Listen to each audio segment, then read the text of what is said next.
U.S. Secretary of State Rex Tillerson walked with Qatari Minister of Foreign Affairs Sheikh Mohammed bin Abdulrahman Al Thani, first right, after he arrived in Doha, Qatar, on Thursday, July 13, 2017. The United Arab Emirates orchestrated the hacking of Qatari government news and social media sites in order to post incendiary false quotes attributed to Qatar's emir, Sheikh Tamim bin Hamad Al Thani, in late May that sparked the ongoing upheaval between Qatar and its neighbors, according to U.S. intelligence officials. Officials became aware last week that newly analyzed information gathered by U.S. intelligence agencies confirmed that on May 23, senior members of the UAE government discussed the plan and its implementation. The officials said it remains unclear whether the UAE carried out the hacks itself or contracted to have them done. The false reports said that the emir, among other things, had called Iran an Islamic power and praised Hamas. The hacks and posting took place on May 24, shortly after President Donald Trump completed a lengthy counter-terrorism meeting with Persian Gulf leaders in neighboring Saudi Arabia and declared them unified.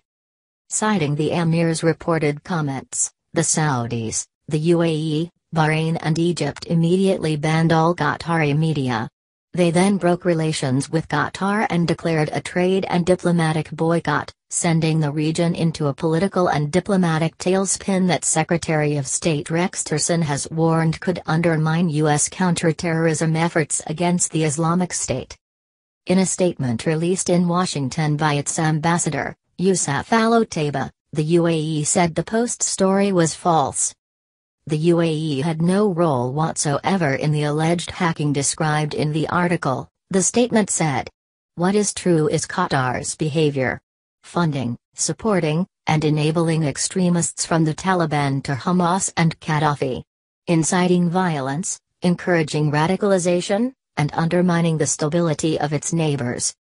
The revelations come as emails purportedly hacked from Otaiba's private account have circulated to journalists over the past several months. That hack has been claimed by an apparently pro-Qatari organization calling itself Global Leaks.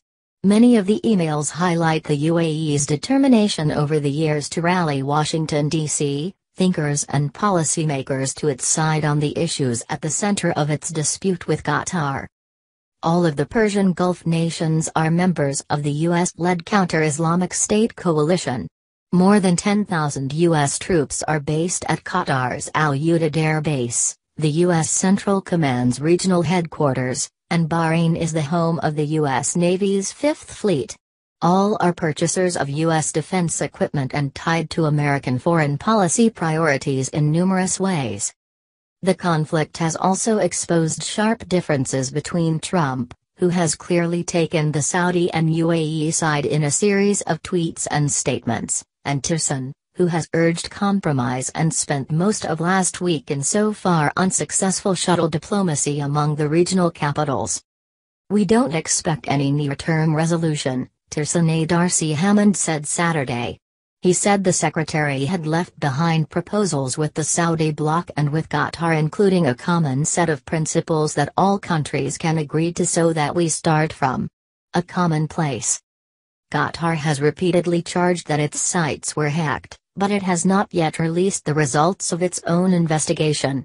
Intelligence officials said their working theory since the Qatar hacks has been that Saudi Arabia, the UAE, Egypt, or some combination of those countries were involved. It remains unclear whether the others also participated in the plan.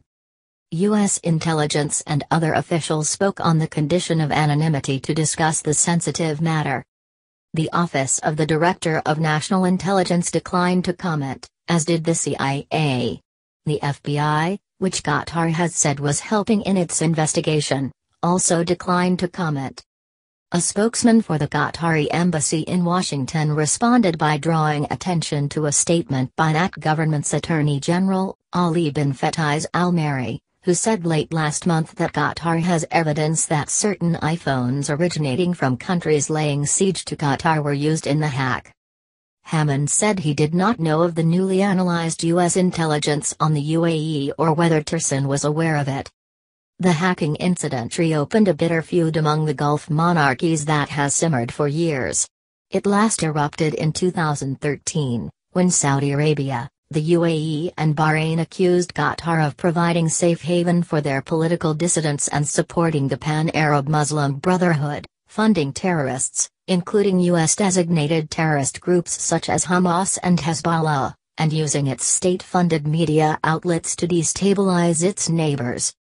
Qatar, an energy-rich country ruled by its own unelected monarchy, saw the Saudi-led accusations as an attempt by neighboring autocrats to stifle its more liberal tendencies.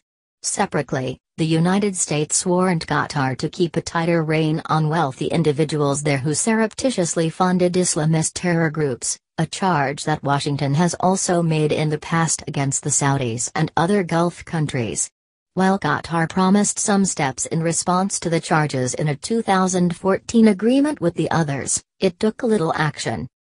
During his two-day visit to Riyadh, Trump met with the six-member Gulf Cooperation Council, Saudi Arabia, the UAE, Kuwait, Bahrain, Oman and Qatar, and held individual closed-door meetings with several GCC leaders, including the Qatar emir.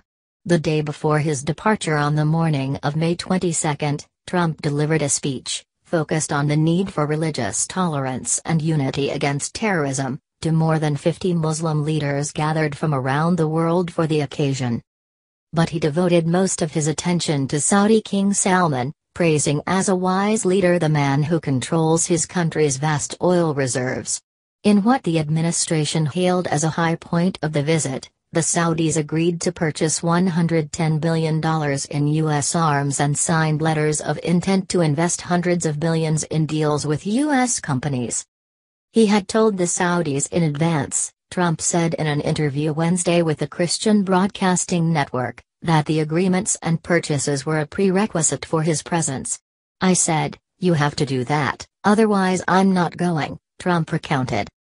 The statements attributed to the emir first appeared on the Qatar news agency's website early on the morning of May 24, in a report on his appearance at a military ceremony, as Trump was wrapping up the next stop on his 9-day overseas trip, in Israel.